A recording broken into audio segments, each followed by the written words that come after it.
Muy buenas tardes, bienvenidos de nuevo a Negocios Televisión. Comenzamos el espacio de repaso informativo, ponemos el foco ya en la actualidad, en la última hora, el repaso, lo más importante del día de hoy, mirando de nuevo a lo que sucede en el conflicto en Ucrania, pendientes también de Oriente Medio. Les contamos que Israel sigue realizando ataques, en concreto hasta 140 puntos de Hezbollah en la última semana. También Estados Unidos está hablando precisamente en el Consejo de Seguridad de la ONU, hablando de Oriente Medio, también de lo que sucede en Ucrania, de que quieren priorizar un sistema de defensa aérea, un sistema integrado de defensa aérea para Ucrania. Precisamente mirando a Ucrania, estamos atentos a la posible conferencia de paz que se quiere celebrar antes de que termine el año. Hay nuevos apoyos para Volodymyr Zelensky, para el presidente ucraniano. Polonia y Lituania ofrecen apoyo a Zelensky. Quieren celebrar una segunda conferencia de paz antes de que termine este 2024. El que no quiere paz, el que está bastante enfadado en las últimas horas es Rumanía. Está acusando a Rusia de una escalada sin precedentes. Ayer les contábamos que Zelensky hablaba de un ataque a un velero internacional en aguas internacionales. Decía que era un ataque sin precedentes por parte de Rusia. Rumanía negaba ayer que este ataque hubiera tenido lugar en sus aguas territoriales, pero ahora acusa a Rusia de una escalada sin precedentes. Dice que sí, que finalmente sí. Este ataque ha tenido lugar en sus aguas territoriales y habla de una escalada por parte de Rusia. Precisamente esto es lo que aduce Rusia, es lo que está advirtiendo a Rusia, ya no solo a Rumanía, sino también a Estados Unidos, a Reino Unido, a Europa, a la OTAN. Hoy en este Consejo de Seguridad de la ONU hablaba Vasily Nevencia, representante permanente de Rusia ante la ONU. Más o menos calcaba el mensaje del presidente ruso, de Vladimir Putin. Dice que la OTAN va a iniciar una guerra directa con Rusia en el caso de que suministre estos misiles balísticos a Ucrania para atacar en lo más profundo de Rusia, pendientes de la tensión geopolítica, la tensión internacional, Oriente Medio, Ucrania. Empezamos el espacio informativo, las noticias del día de Negocios Televisión.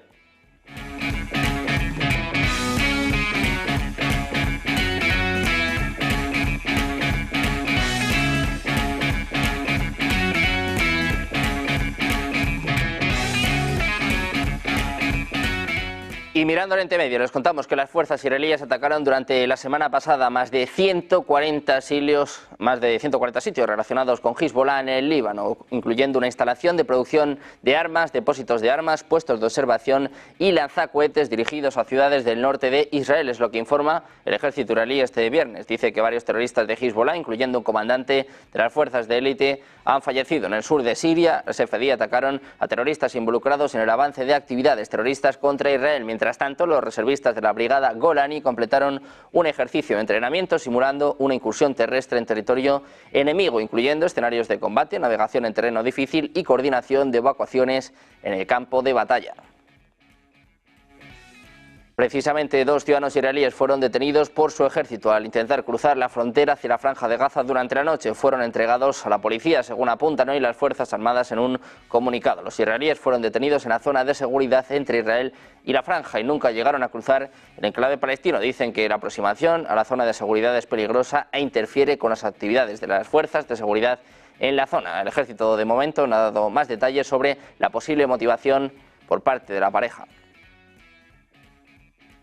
Precisamente mirando a Israel, hablamos del ministro de Asuntos Exteriores español, José Manuel Álvarez, que ha anunciado que va a haber una cumbre España-Palestina antes de que termine el año. Dice que están buscando la fecha, pero que será antes de que finalice este 2024. Desafía a Israel de esta forma. Lo escuchamos. De esa reunión de alto nivel que está anunciada, va a haber una cumbre España-Palestina, estamos buscando la fecha y será antes de que finalice el año sin ninguna duda. Yo creo que la presencia hoy aquí del primer ministro y ministro de Asuntos Exteriores palestino es buena prueba de ello. Y nuevamente, no hablo en nombre de todos mis compañeros y colegas que están hoy aquí, hablo simplemente en nombre de España. De la misma forma que nosotros hemos reconocido el Estado de Palestina y que queremos que el Estado de Palestina exista y sea un Estado realista e inviable, por supuesto somos favorables a la normalización de relaciones entre todos los países árabes e Israel. Pero insisto, hablo exclusivamente. Y mientras tanto, la Casa Blanca ha afirmado que decenas de militares rusos han recibido entrenamiento en Irán para el uso de misiles balísticos presuntamente entregados por Teherán a Moscú para su uso en el conflicto en Ucrania, antes de agregar que las fuerzas rusas podrían desplegar este armamento en las próximas semanas, en medio de los desmentidos de autoridades tanto rusas como iraníes sobre estas acusaciones. Dice Estados Unidos que decenas de militares rusos han sido entrenados en Irán para usar el sistema de misiles balísticos de corto alcance Fateh 360. Esta es lo que anunciaba el portavoz de Seguridad Nacional de la Casa Blanca, John Kirby. Afirmaba que el uso de este armamento llevará a la muerte de aún más civiles ucranianos. Y miramos también a Francia. El Ministerio de Asuntos Exteriores ha convocado este jueves al encargado de negocios diplomáticos de Irán en el país por la supuesta transferencia de misiles balísticos a Rusia, es lo que apunta este viernes una fuente diplomática. El secretario de Estado de Estados Unidos, Antony Blinken, dijo que esta semana Rusia había recibido misiles balísticos de Irán y que los usaría en su guerra en Ucrania en las próximas semanas. Irán, por su parte, lo ha negado.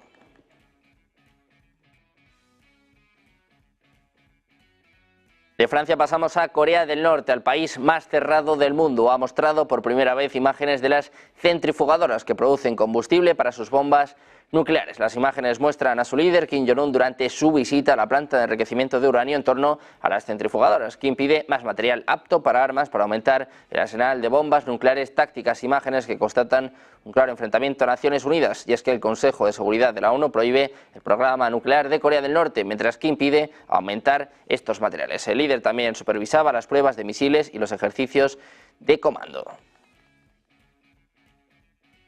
Pendientes de Corea del Norte, hablamos ahora de Japón, de las Islas Kuriles, una cadena de islas que se extiende desde la isla japonesa de Hokkaido hasta el extremo sur de la península rusa de Kamchatka. Este territorio, conocido en Rusia como las Kuriles del Sur y en Japón como los territorios del norte, lleva siendo objeto de una disputa territorial entre ambos países desde hace más de 80 años. Este conflicto vuelve a ser noticia en el día de hoy, y es que el país nipón ha desplegado cazas de sus fuerzas de autodefensa como respuesta a las maniobras llevadas a cabo por dos aeronaves rusas, las cuales aproximadamente a este territorio tan disputado. El incidente tuvo lugar el pasado jueves cuando dos patrulleros marítimos, Tupolev, Tu-142, realizaron un recorrido entre las costas de la isla de Oki en Shimane y el estrecho de Tsushima en el mar de China Oriental. Posteriormente cruzaron entre las islas de Okinawa y Miyakojima. Por su parte, China asegura que el plan de paz que presentó junto a Brasil para resolver la crisis en Ucrania busca reducir las tensiones y evitar una expansión del conflicto. La portavoz del Ministerio de Exteriores chino, Mao Ning, subrayó que los 6 puntos del consenso que alcanzó con Brasil se centran en la urgencia de desescalar el conflicto. Dice que el consenso enfatiza el cumplimiento de 3 principios clave para la desescalada: evitar la expansión del conflicto, prevenir la escalada bélica y no avivar las llamas del conflicto. Además, señaló la importancia de mantener el diálogo, aumentar la ayuda humanitaria y rechazar tanto el uso de armas nucleares como los ataques a plantas nucleares. Precisamente mirando a China, les contamos que Rusia ha comenzado a producir un nuevo avión no tripulado de ataque de largo alcance llamado Garpilla A-1. En concreto, empezó el año pasado utilizando motores y piezas chinas que ha utilizado en la guerra en Ucrania, es lo que apuntan 2 fuentes de una agencia de inteligencia europea y documentos vistos por Reuters. La información, que incluía un contrato de producción del nuevo dron, correspondencia de la empresa sobre el proceso de fabricación y documentos financieros, habla precisamente de que se han producido más de 2.500 Garpillas entre julio de 2024 y julio de 2023. Hasta el momento no se había informado sobre la existencia de un nuevo dron ruso con tecnología china. Pendientes de la alianza entre Rusia y China, también en lo que se refiere a lo militar, miramos a un desafío a China, en este caso de Alemania. Les contamos que ha enviado su primer buque de guerra a través del estrecho de Taiwán en 22 años, desafiando las advertencias de China, mientras las relaciones entre ambas partes se deterioran por el comercio y la guerra en Ucrania. El Baden-Württemberg y un buque de apoyo atravesaron el estrecho este viernes, es lo que informaba el propio ministro de Defensa alemán, Boris Pistorius, en una conferencia de prensa en Berlín. Decía literalmente: las aguas internacionales son aguas internacionales, es la ruta más corta y, dadas las condiciones meteorológicas, también la más segura, así que vamos a atravesarlo. Precisamente en Alemania miramos a Olaf Scholz, y es que está desde luego en un momento complicado. Algunos de los miembros del Partido Socialdemócrata de Alemania sugieren en privado al canciller alemán que debe hacerse a un lado y retirar su candidatura para las elecciones nacionales del año que viene, es lo que informa Financial Times. Entre las personas que proponen que Scholz deba ser sustituido por otro candidato para las próximas elecciones se encuentran el ministro de Sarre. Las preocupaciones fueron impulsadas por el hecho de que el pasado 1 de septiembre el partido Alternativa para Alemania ocupó el primer lugar en las elecciones regionales en Turingia, la primera vez en la historia del país desde la Segunda Guerra Mundial. Según el propio canciller, los resultados logrados por el AfD son una señal preocupante.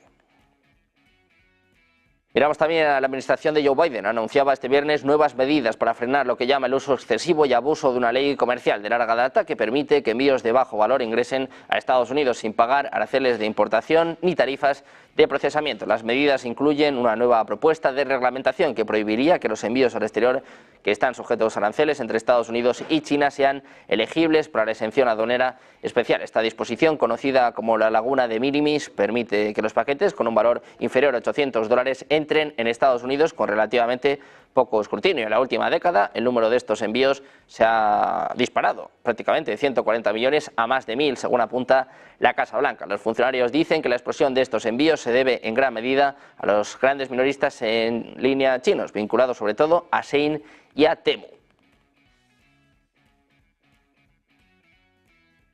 Mirando a Estados Unidos, Donald Trump ha dicho que no habrá otro debate contra su rival demócrata, la vicepresidenta Kamala Harris. Lo decía en su red social, donde además ha señalado que ganó el debate. Dice que el cara a cara de principios de esta semana se lo llevó el candidato republicano. Ha citado como prueba el hecho de que la campaña de Harris le había desafiado a otro debate poco después de que terminara el primero. Trump insiste en su publicación en que las encuestas muestran claramente que ganó el debate contra Kamala Harris. Dice además que por eso está pidiendo inmediatamente un segundo debate.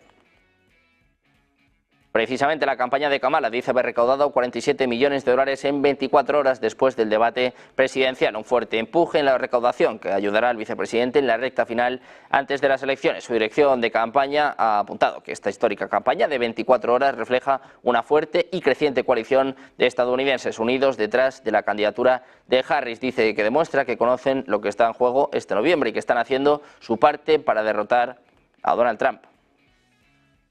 Precisamente miramos a Estados Unidos, les contamos que la creación de un sistema integrado de defensa aérea ucraniano es una prioridad para la parte estadounidense, es lo que afirma el representante permanente de Estados Unidos ante la ONU en la reunión del Consejo de Seguridad sobre Ucrania. Hablamos de Robert Wood, dice que la creación de un sistema integrado de defensa aérea para Ucrania es una prioridad para ellos y para otros países que no pueden rendirse en este sentido. Las autoridades rusas han declarado repetidamente que inflar a Kiev con armas no va a debilitar la determinación de Moscú ni cambiará el curso del conflicto ucraniano. Y de Estados Unidos pasamos a Europa. Palabras por parte de la presidenta de la Comisión Europea, Ursula von der Leyen. Hablaba de un chantaje por parte de Putin. Dice que Europa ha dejado de depender de Rusia, sobre todo en materia energética. Escuchamos las palabras de Ursula von der Leyen. When Russia invaded Ukraine, Putin tried to blackmail us with our over-dependency on Russian fossil fuels. You remember that. We decided to break free from this over-dependency on Russian fossil fuels, and I've not forgotten that many predicted we have to go back to coal age. But we did not, because we guided the transformation. And we made sure that Europe moves forward and not backwards. And today, we are producing more electricity from wind and sun than from all fossil fuels combined. The era of Russian fossil fuels dominance in Europe is over for good.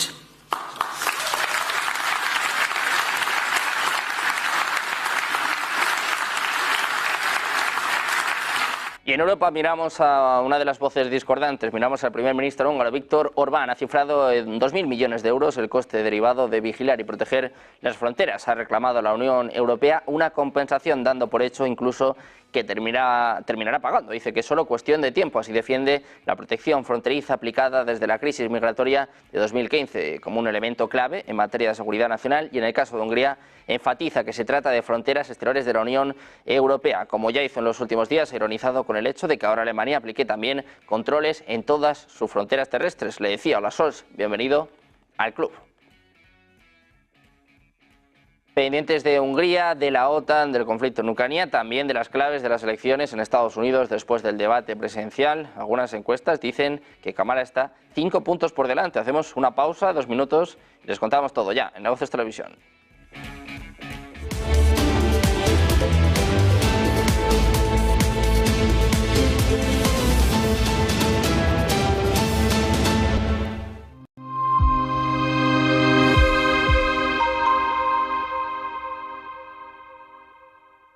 Pensamos que el ciclo económico sigue siendo robusto y por lo tanto es un buen momento para tomar riesgo en renta variable.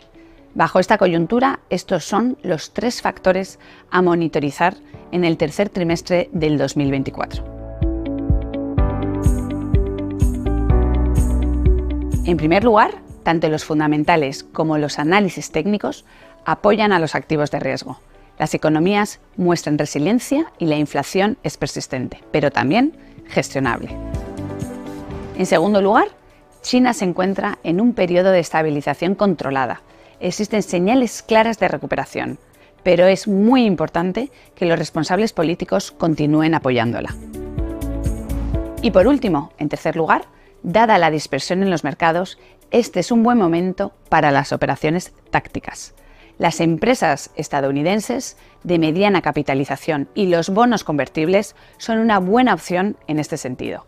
Y desde una perspectiva sectorial, nos gustan la tecnología y las finanzas.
Ya estamos de vuelta en Negocios Televisión, pendientes de la actualidad, de la última hora, de una de las noticias, sin duda va a ser una de las noticias del año. ¿Quién gana en la carrera presidencial en Estados Unidos después del debate entre Kamala Harris y Donald Trump? Seguimos con la resaca, seguimos también, ojo, con nuevas medidas por parte de Joe Biden, que se va a ir, pero se va a ir por la puerta grande y nos va a contar las claves. Nuestro compañero Manuel Velázquez, ¿qué tal? Buenas. Manuel, ¿Qué tal? Muy buenas tardes, Sergio. Cuéntanos, ¿qué se cuenta hoy? ¿Qué se mueve hoy por Estados Unidos? Sobre todo en lo que se refiere ya a la campaña presidencial, cada vez queda menos. Ya va tomando forma, recordemos, se anticipa un fin de semana en el que los candidatos van a hacer actos por partida doble o incluso triple. La primera de todas, la candidata demócrata a la Casa Blanca y la actual vicepresidenta Kamala Harris, que hoy participa en un acto desde Pensilvania como parte de la gira de su campaña. Ahora tiene un nuevo lema, un nuevo camino hacia adelante para movilizar el voto. Una Harris que se dirige esta noche a la ciudad industrial de Wilkes-Barre para tratar de atraer el votante blanco de clase trabajadora. Harris que tiene ganas de un segundo debate con Donald Trump. Anoche desde Charlotte, en Carolina del Norte, ponía de relieve esa importancia de contraponer los programas de uno y otro candidato ante millones de telespectadores. Pensilvania, recordemos, un estado clave por el que luchan ambos candidatos y que otorga 19 votos electorales y es un estado clave para el próximo 5 de noviembre. El segundo, recordemos, mayor productor de gas natural de Estados Unidos, en gran parte gracias al fracking. Por cierto, que se espera que Harris, precisamente por estar en esta ciudad industrial, se espera que ratifique y que corrobore que no va a prohibir el fracking. Y el otro candidato, el republicano para la Casa Blanca, Donald Trump, hace parada en Las Vegas, en Nevada, donde se espera que vuelva a hacer un alegato a favor del cambio en un discurso centrado en la economía y en la seguridad. El candidato republicano, Donald Trump, que en la campaña está incidiendo en que su administración derrotará la inflación y reparará el daño causado por la pesadilla de Kamala Harris. Recordemos que Donald Trump, a pesar de que le declaró tras el debate de este martes que era el claro vencedor, confirmó hace unas horas desde su perfil de la red social Truth Social que no habrá un tercer debate. Recordemos, parada esta noche en Las Vegas, mañana tendrá un acto en Glendale, en Arizona, en presencia de Robert Kennedy Jr.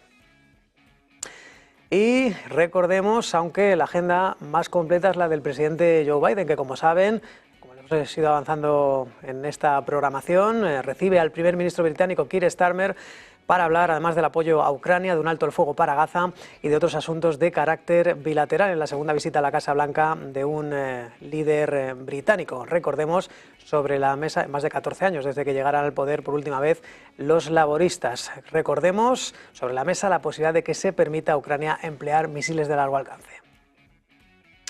Y por cierto, que Biden refuerza su política proteccionista a pesar de que adolecía de todo lo contrario cuando llegó a la Casa Blanca. Ahora va a endurecer la legislación o la regulación contra las fabricantes chinas Temu y Shein. Va a imponer aranceles por entender que hacen competencia desleal. Estados Unidos va a revisar una excepción que permitía a los clientes comprar sus productos sin pagar tarifas.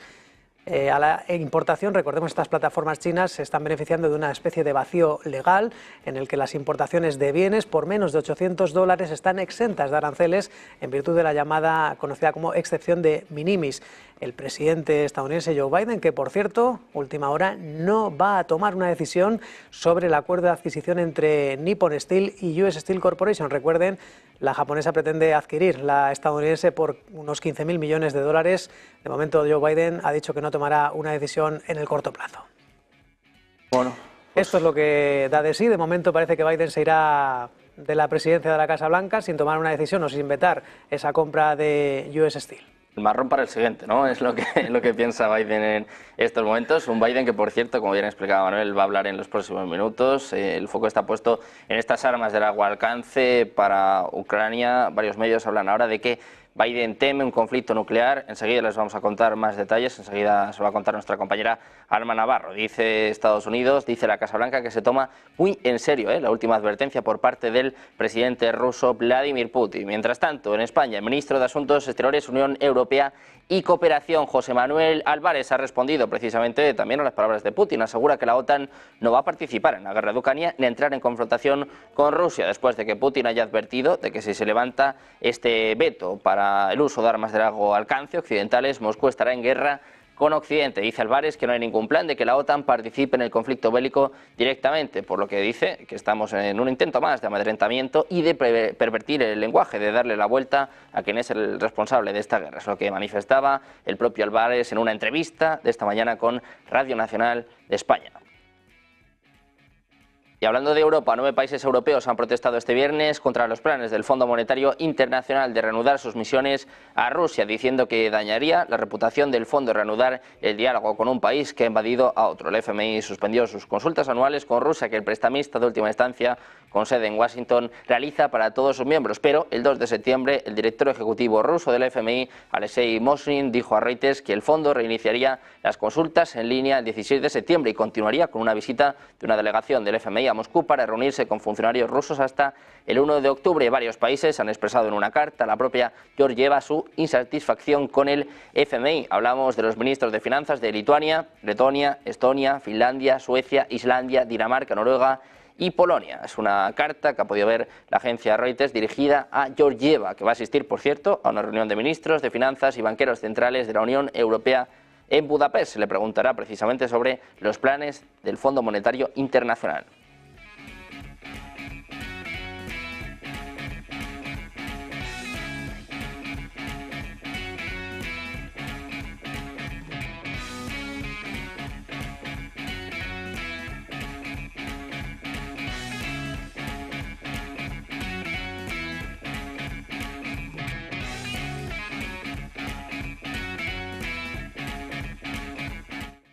Y mirando la OTAN, 2 pilotos búlgaros murieron este viernes al estrellarse su avión de entrenamiento L-39ZA cerca de la base aérea de Graf Ignatievo durante un vuelo de ensayo con vistas al espectáculo aéreo para conmemorar el 20º aniversario de adhesión de Bulgaria a la OTAN, que estaba previsto para este sábado. Las autoridades búlgaras han cancelado esa celebración y han abierto una investigación para esclarecer las causas del accidente y el incendio resultante. El avión, fabricado en la antigua Checoslovaquia en 1994, se estrelló a eso de las 12:30 hora local mientras realizaba una maniobra a baja altitud en la citada base situada a unos 10 kilómetros al norte de Plovdiv, la segunda ciudad de Bulgaria.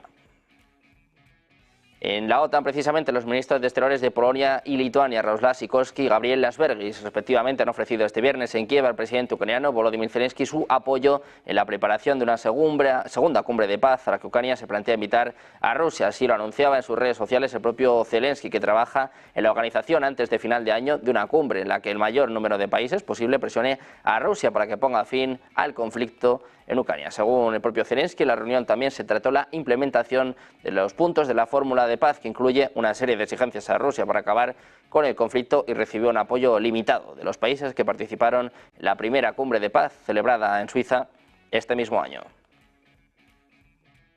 Precisamente mirando la OTAN, el gobierno de Rumanía acusaba este viernes a Rusia de una escalada sin precedentes por haber atacado a un buque mercante que transportaba grano en el Mar Negro, una agresión que condenó enérgicamente. Ayer, como les contábamos, decía que el ataque no había tenido lugar en su territorio. Sin embargo, ahora Rumanía dice que el ataque deliberado contra un buque mercante constituye una grave violación del derecho internacional humanitario que rigen el desarrollo de la guerra en el mar. Es lo que afirma el Ministerio de Asuntos Exteriores de Rumanía en un comunicado. Dice que este suceso representa una escalada sin precedentes de las acciones de Rusia en su guerra injustificada contra Ucrania y es un tipo de acción que amenaza a la seguridad alimentaria mundial. Es lo que añade la nota, sin especificar la fecha en la que se produjo este ataque. Ayer Zelensky denunciaba este ataque. Rumanía dijo que no había tenido lugar en sus aguas territoriales, pero ahora dice que sí, acusa a Rusia de una escalada sin precedentes. Miramos precisamente a Rusia. El presidente ruso Vladimir Putin y su propuesta de restringir las exportaciones de metales rusos. Dice Peskov que es una invitación a que los funcionarios piensen en ello y que todavía no hay medidas concretas. Peskov dijo que la propuesta era una reacción a las sanciones económicas occidentales y que no estaba relacionada con la cuestión del uso por parte de Ucrania de misiles occidentales de largo alcance. Decía Peskov, son cosas completamente ajenas, están relacionadas con la práctica de restricciones comerciales ilegales y con los intentos de recurrir constantemente a nuevas restricciones comerciales contra nuestro país.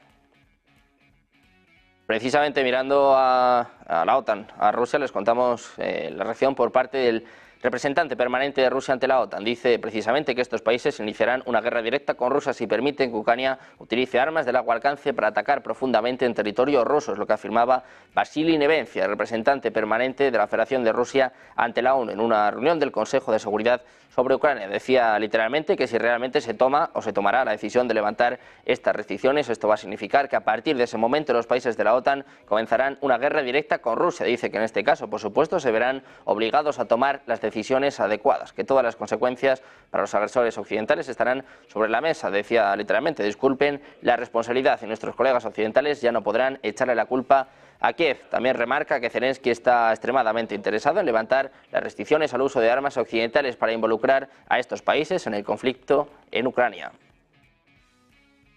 Precisamente sobre esto hablaba ayer el presidente ruso Vladimir Putin, que dijo este jueves que Occidente lucharía directamente con Rusia si permiten a Ucrania atacar territorio ruso con misiles de largo alcance de fabricación occidental. Advertía de que esto alteraría la naturaleza y el alcance del conflicto. Escuchamos las palabras del presidente ruso Vladimir Putin. There is an attempt to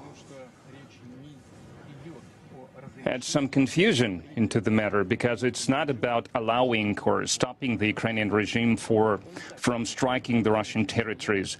It is already striking the Russian territories using unmanned aerial vehicles and other means. But when we speak about the use of high-precision weapons, long-range weapons manufactured in the West, it is an absolutely different story. The thing is, and I have already mentioned this, any expert can confirm this, both in Russia and in the West.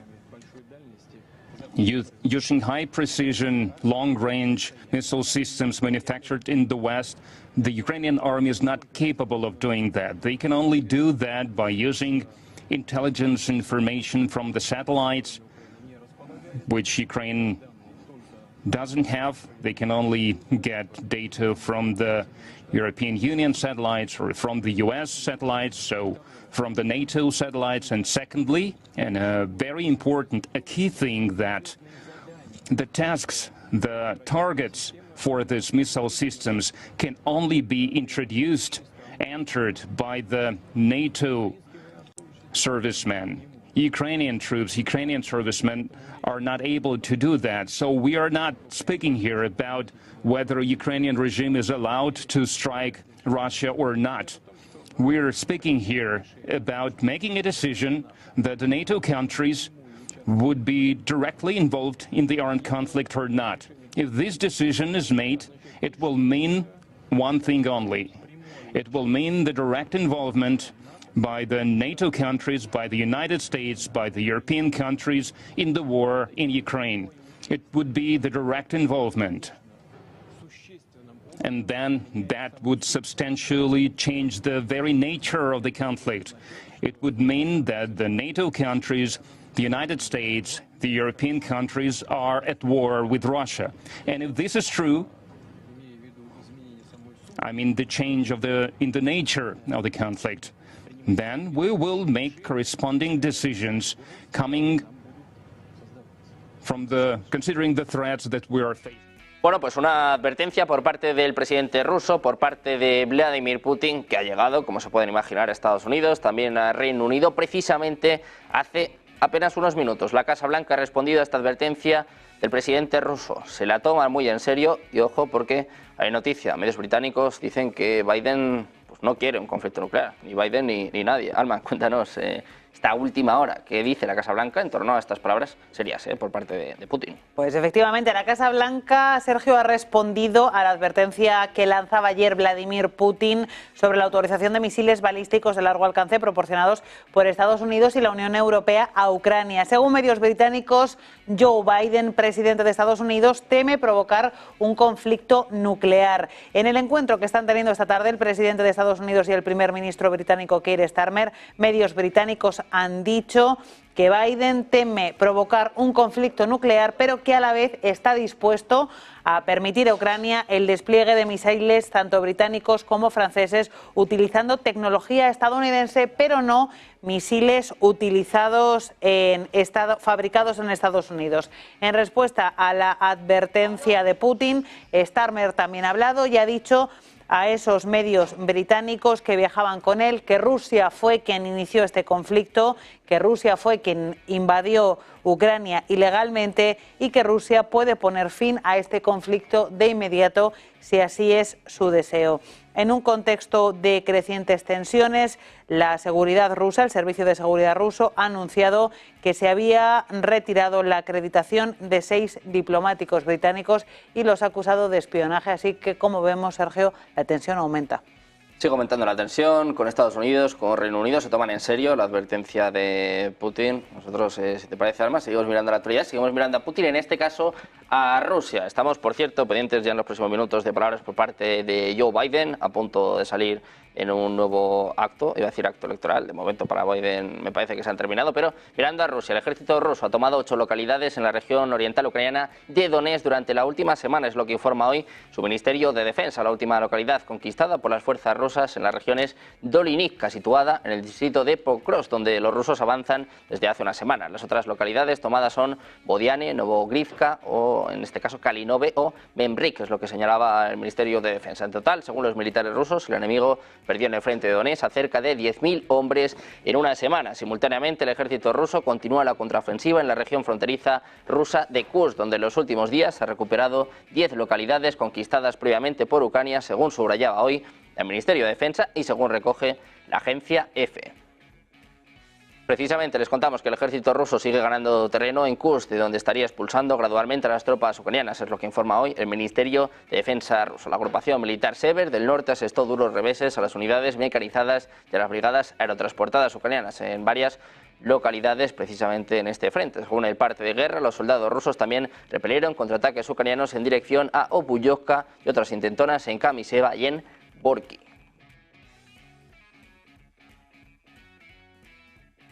Hablamos también de Zelensky, del presidente ucraniano, que ha dicho este viernes que quiere que los aliados comiencen a derribar misiles y drones rusos sobre el oeste de Ucrania. Dice que si los aliados derriban misiles en el cielo de Oriente Medio, ¿por qué no se ha tomado todavía la decisión de derribar drones y misiles sobre Ucrania, incluso cuando esos vuelan hacia la Unión Europea? Es lo que manifestaba en una conferencia organizada por la Fundación Víctor Pinchuk en Kiev. Dice Zelensky que cuando plantean esta cuestión durante las negociaciones, los socios ni siquiera dicen que están trabajando en ello, como dicen, como sobre todo lo demás. Dice que simplemente cambian de tema. Dice Zelensky que tiene miedo incluso de decir que están trabajando en ello y que hasta ahora solo se ha visto a Bielorrusia derribando drones rusos. Así se refería al aliado ruso Minsk cuando eliminó algunos drones kamikaze perdidos.